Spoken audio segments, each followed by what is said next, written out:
Hello friends, welcome to my channel. இன்னைக்கு நம்ம mango jam எப்படி பண்றதுன்னு பார்க்கலாம். இது healthy version, white sugar use பண்ண போறது இல்ல நம்ம. So full video skip பண்ணாம பாருங்க. அதுக்கு முன்னாடி நம்ம சேனலை subscribe பண்ணுங்க, பக்கத்துல இருக்க bell icon அழுத்துங்க. full video பார்த்துட்டு லைக் பண்ணுங்க, ஷேர் பண்ணுங்க. இதுக்கு தேவையான ingredients பார்த்தலாம் mango jamக்கு. நான் 2 மாம்பழம் எடுத்து வச்சிருக்கேன். இத தோல் எடுத்துட்டு cube பண்ணி நல்லா விழுத அரைச்சிக்கலாம். Next 2 மாம்பழத்துக்கு நான் இவ்வளோ பெரிய வெல்லத்தை எடுத்து வச்சிருக்கேன். இதை தட்டி கரைச்சி வடிகட்டி எடுத்து வச்சுக்கலாம். நெய் வந்து ஒரு 2 டீஸ்பூன் தான் யூஸ் பண்ண போகிறோம். லாஸ்ட்டுக்கு 2 சொட்டு லெமன் ஜூஸ் ஊற்ற போகிறோம். அவ்வளோதான். பார்க்கலாம் எப்படி பண்ணலான்னு. ஈஸியாக இருக்குது. அதை மாம்பழத்தை விழுத அரைச்சிட்டு வெல்லத்தை கரைச்சிட்டு பார்க்கலாம். பாருங்கள் ஃப்ரெண்ட்ஸ், வெல்லத்தை கரைச்சி வடிகட்டி இப்போ கொதிக்க வைக்கிறேன். இப்போ கொஞ்சம் திக்காயிட்டு இருக்குது. இதில் நெய் ஊற்றிடலாம். 1 டீஸ்பூன் மட்டும் நெய் ஊற்றிருங்க போதும்.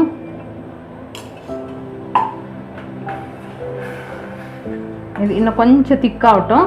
அரைச்சி வச்ச மாம்பழத்தை இதில் ஊற்றிடலாம். இங்கே பாருங்கள், இது மாதிரி விழுதாக அரைச்சி வச்சுருக்கிறேன். இது இன்னும் கொஞ்சம் பாகு கட்டியானதும் அதை சேர்த்து கிண்டலாம். ஒரு 5 நிமிஷம் விட்டு பார்க்கலாம். நல்லா திக்காய் வந்திருக்குது. இப்போ இந்த அரைச்சி வச்ச மாம்பழ விழுதை இதில் போட்டுடலாம். உங்களுக்கு ஸ்வீட்டுக்கு ஏற்ற மாதிரி வெல்லம் ஜாஸ்தி கம்மி கூட போட்டுக்கலாம். எனக்கு மீடியம் ஸ்வீட் போட்டிருக்கிறேன் இன்றைக்கி. பாருங்கள், இதை நல்லா மிக்ஸ் பண்ணி விட்ருங்க. உங்களுக்கு ஸ்வீட்டு ஜாஸ்தி வேணால் இன்னும் கொஞ்சம் போட்டுக்கலாம். மாம்பழத்தில் ஆல்ரெடி ஸ்வீட் இருக்குது, அதான் நான் மீடியமாக போட்டிருக்கிறேன். இது நீங்கள் ரொம்ப காய் இல்லாமல் ரொம்ப பழுக்காமல் இருக்கிற மாம்பழத்துலேயும் நீங்கள் செய்யலாம். அதை என்ன பண்ணோன்னா, முழுசாக அப்படியே கழுவிட்டு குக்கரில் வச்சு 2 விசில் விட்டு அப்புறம் தோலெல்லாம் எடுத்து மேஷ் பண்ணி வச்சுக்கணும். அதுக்கப்புறமா சேம் ப்ரொசீஜர். இது நல்லா கொஞ்சம் திக்காய் வரும்போது இன்னும் ஒரே ஒரு டீஸ்பூனு நெய் விட்டுட்டோன்னா ஆயிடுச்சு. ஒரு 5 மினிட்ஸ் கொஞ்சம் ஹை ஃப்ளேமில் வைங்க. அப்படியே கொஞ்சம் திக்காய் வர வர கொஞ்சம் கம்மியில் கிண்டுங்க. இதில் கிண்டுறது தான் ப்ரொசீஜரு. பாக்கியெல்லாம் ஈஸி தான். வெறும் 4 இன்க்ரீடியன்ட்ஸ் தான். ஹெல்தி வேறு. ஒயிட் சுகர் ஆனாலும் அவாய்ட் பண்ணுங்கள். இதை செஞ்சுட்டு நல்லா ஆற வச்சுட்டு ஒரு கிளாஸ் பாட்டிலில் அடித்து வச்சுக்கிட்டிங்கன்னா நல்லாயிருக்கும். வேணால் ஃப்ரிட்ஜில் கூட ஸ்டோர் பண்ணலாம்.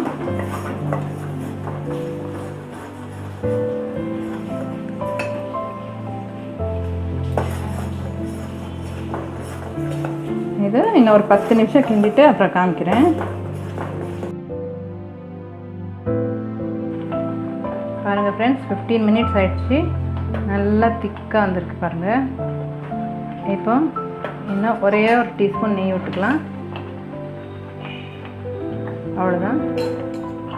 இப்போ இன்னொரு 5 to 10 மினிட்ஸ் கலந்துட்டு லைம் ஜூஸ் ஊற்றிட்டு நிறுத்தி வச்சிடலாம்.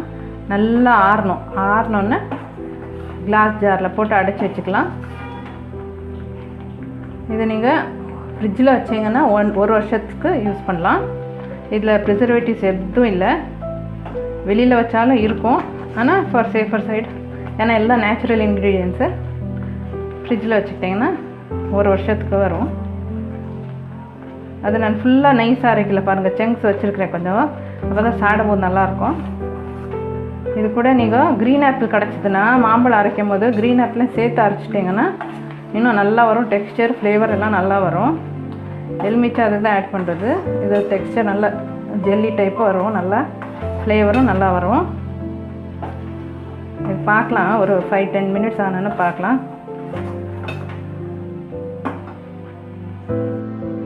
பாருங்கள், கன்சிஸ்டன்சி எப்படி செக் பண்ணுறதுனா, இப்படி போடும்போது உங்களுக்கு அந்த ட்ரான்ஸ்பரண்ட்டாக வரும் பாருங்கள். திக்காக ஜாமி மாதிரி பாருங்கள், ட்ரான்ஸ்பரண்ட்டாக வருது. இப்போ ரெடி ஆகிடுச்சின்னு அர்த்தம்.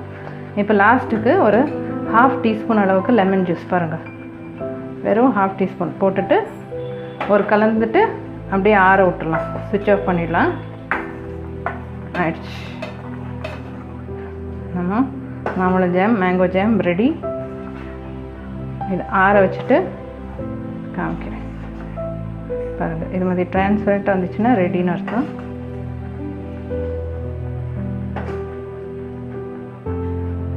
பார்க்கலாம். இதை ஆற வச்சுட்டு காமிக்கிறேன். இன்னும் கட்டியாயிடும். ஹலோ ஃப்ரெண்ட்ஸ், பாருங்கள், நல்லா ஆறி இந்த அளவுக்கு திக்காகிடுச்சு ஜாமு. இந்த டெக்ஸ்சர் பாருங்கள், நல்லா ஜெல்லியாக இது மாதிரி வர்றதுக்கு லெமன் ஊற்றணும் இல்லையா, அதனால இன்னும் நல்லா டெக்ஸ்சரும் வரும், நல்ல ஃப்ளேவரும் வரும். இது இப்போ நல்லா ஆறிடுச்சு. இது மாதிரி கிளாஸ் கண்டெய்னரில் ஃபில் பண்ணி ஃப்ரிட்ஜில் வச்சுக்கலாம். இது 1 இயர் வரை வரும். இதை ட்ரை பண்ணி பார்த்துட்டு கமெண்ட்டில் எப்படி இருந்துச்சுன்னு சொல்லுங்கள். இது சுகர் போடாதது, ஸோ ஹெல்தி வெர்ஷனு. ஃபுல் வீடியோ பார்த்துட்டு மறக்காமல் சப்ஸ்கிரைப் பண்ணுங்கள். பக்கத்தில் இருக்க பெல் ஐக்கன் அழுத்துங்க. லைக் பண்ணுங்கள், ஷேர் பண்ணுங்கள். தேங்க்யூ ஃபார் வாட்சிங்.